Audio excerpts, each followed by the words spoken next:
Hello and welcome to this third video. अभी तक हमने जो पिछले दो वीडियोस में देखा वो ये था कि डायबिटीज़ के मिथ्स क्या हैं और एक्चुअल इनकी रियलिटीज़ क्या हैं।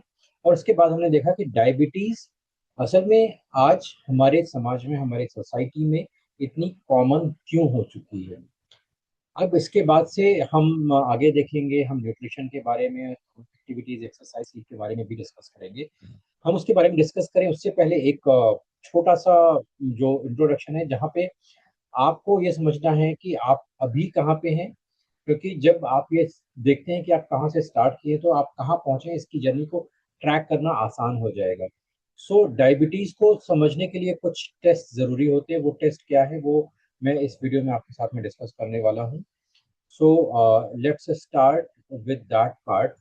तो यहाँ पे सब इस मॉड्यूल 3 में हम डिस्कस करेंगे कि आपको समझना है कि आपको कौन कौन सी टेस्ट कराने हैं, कौन कौन से नंबर्स को आपको ट्रैक करना है और उनकी लिमिट्स क्या है। तो सबसे पहले जो सबसे इम्पोर्टेंट होता है, जो डेली आपका ब्लड शुगर होता है, ब्लड शुगर को आपको मेजर करना है। तो इसके लिए आप लैब्स की हेल्प भी ले सकते हैं या ओटीजी डिवाइसेस आपको बहुत सारी मिल जाती हैं। वो भी आप ले सकते हैं और उनको टेस्ट कर सकते हैं। आजकल बहुत आसानी से आप घर पे भी टेस्ट कर सकते हैं। तो इसमें जो सबसे इम्पोर्टेंट बायो मार्कर है वो है आपका ब्लड शुगर, जिसमें दो तरीके के ब्लड शुगर होते हैं। Number one is fasting blood sugar और number two is PP, that is post prandial. So इसमें यहाँ पे अगर फास्टिंग ब्लड शुगर है, वो फास्टिंग ब्लड शुगर आपका 70 to 100 के बीच में रहना चाहिए। ये एक जनरल रिकमेंडेशन की जाती है। और जो पीपी है वो 120 से 150 के बीच में रहना चाहिए। This is a general standardise limitation as per the current scenario. आज के सिनेरियो में जो चल रहा है ये जनरल लिमिटेशन है। कभी कभी जिन लोगों को डायबिटीज नहीं होता है, डॉक्टर्स को डाउट होता है, तो वो रैंडम ब्लड शुगर भी लिख देते हैं। वो random blood sugar 70 to 100 mg पर डेसीलीटर होनी चाहिए। ये एक स्टैंडर्ड है। तो आप घर पे टेस्ट करें या लैब में जाके टेस्ट कराएं, दोनों केसेस में यहाँ आपको वहाँ पे जाके ये नंबर्स को ट्रैक में रखना है। तो अभी आप इस कोर्स को स्टार्ट करने से पहले एक बार आप टेस्ट कराएं और देख लें कि आपका ये नंबर क्या है, आप कहाँ पे खड़े हुए हैं। अगर सिचुएशन क्रॉनिक है आपकी, तो आप दिन में 2 से 3 बार टेस्ट टेस्ट करें और ट्रैक करें कि कब आपका ब्लड शुगर ज़्यादा है, कब कम है। अगर बहुत ज़्यादा है तो आप उसको हर 3-4 घंटे में टेस्ट करने की कोशिश करें, जिससे आपको बहुत आसानी से आप अपनी करंट स्टेटस को ट्रैक कर पाएंगे। और ये तभी है जब आप क्रॉनिक सिचुएशन में हैं। अगर अदरवाइज नॉर्मली आप दिन में एक बार टेस्ट कर सकते हैं। दूसरा आता है जो बहुत इंपॉर्टेंट बायोमार्कर है, वो है आपका HbA1c। HbA1c आपका ये आपके लॉन्ग टर्म ब्लड शुगर के एवरेज नंबर्स को रिप्रेजेंट करता है कि आपके over the period of time आपकी ब्लड शुगर का ट्रैक कैसा है। जनरली 2 से 3 महीने में ये टेस्ट कराना चाहिए। जो इसकी रिकमेंडेड वैल्यू है वो अंडर 5.6 होनी चाहिए फॉर अ नॉर्मल पर्सन। तो अगर आपको डायबिटीज नहीं है तो 5.6 से नीचे होनी चाहिए। प्री डायबिटिक की कंडीशन में 5.6 से 6.5।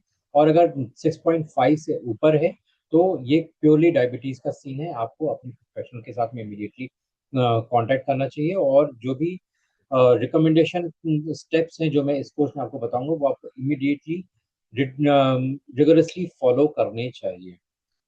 अब इसके बाद आता है कि डायबिटीज के अलावा, क्योंकि डायबिटीज तो एक फैक्टर हुआ, अब डायबिटीज आपको एक दिन में या एक महीने में या एक वीक में या एक साल में नहीं हो जाती। ये आपको बहुत लंबे टाइम तक जब आपकी बॉडी सफर करती है, उसके बाद ये सारी चीजें रिपोर्ट में आना स्टार्ट होती है।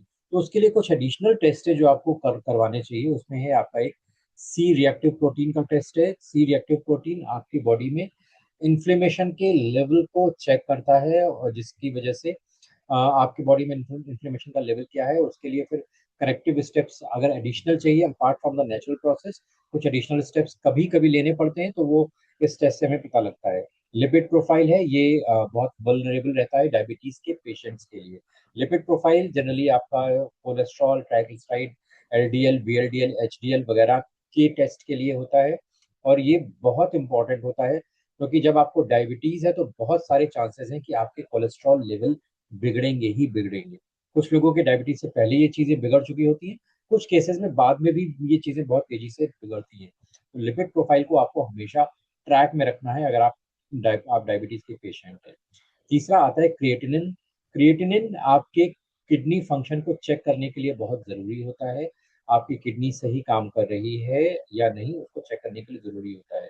क्योंकि जब डायबिटीज का पेशेंट है, तो डायबिटीज पेशेंट में जब शुगर के लेवल बहुत हाई होते हैं, तो ब्लड से शुगर निकालने के लिए किडनी को बहुत ज्यादा मेहनत करनी पड़ती है, और इस वजह से किडनी फंक्शन डैमेज होने के चांसेस होते हैं।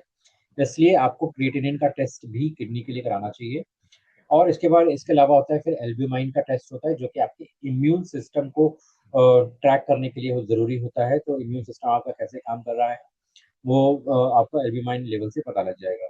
तो ये सारे नंबर है जो आपके करंट स्टेटस की वल्नरेबिलिटी और क्रॉनिक स्ट्रेस को चेक करने के लिए बहुत बहुत यूजफुल हो सकते हैं। आप इन टेस्ट को कोशिश करें कि कराएं। और ये अभी क्यों करना है? ये आपको अभी करना है, और अभी इसलिए करना है कि आपको पता लगेगा कि आप अपनी जर्नी अभी कहाँ से स्टार्ट कर रहे हैं। ये बहुत इंपॉर्टेंट है, आपको पता होना चाहिए, क्योंकि जब कुछ समय बाद आप इसको दोबारा से ये सारे टेस्ट करेंगे तो आपको पता लग जाएगा कि आप कहाँ से चले थे, और ये सारी प्रोसेस, ये सारी चीजें अप्लाई करने के बाद अब आप कहाँ पे पहुंचे हैं।